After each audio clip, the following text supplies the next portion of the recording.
এবারের বিপিএলটা মোটেও ভালো যাচ্ছে না সিলেট স্ট্রাইকার্সের। এখনো পর্যন্ত 7 ম্যাচ খেলে 4 পয়েন্ট নিয়ে টেবিলের তলানিতে রয়েছে তারা। তাদের দলে মাত্র 4 জন লোকাল বোলার রয়েছে।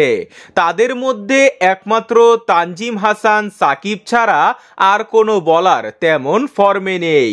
বিদেশিদের উপরও তারা ভরসা করতে পারছে না। তাই তারা দলে ভিড়িয়েছে লোকাল 25 বছর বয়সী ডানহাতি পেসার সুমন খানকে।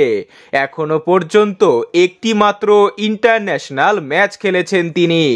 এনসিএলে ঢাকা ডিভিশনের হয়ে খেলেছেন ও 7 উইকেট নিয়েছেন।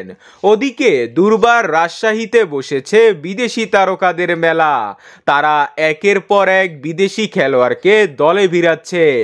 এবার তারা দলে ভিড়িয়েছে right arm medium fast bowling allrounder Aftab আলমকে। 32 বছর বয়সী এই ক্রিকেটার 18-19 সালে সর্বশেষ ইন্টারন্যাশনাল ওডি ও টি20 ম্যাচ খেলেছে। কখনো তিনি বিপিএলে আসেননি, কিন্তু তার মতো এত বয়সী ও অচল একটা খেলোয়াড়কে কেন দলে নিল তা সবার মাথায় আসছে না। অলরেডি দলের সাথে যোগ দিতে বাংলাদেশে আসছেন তিনি।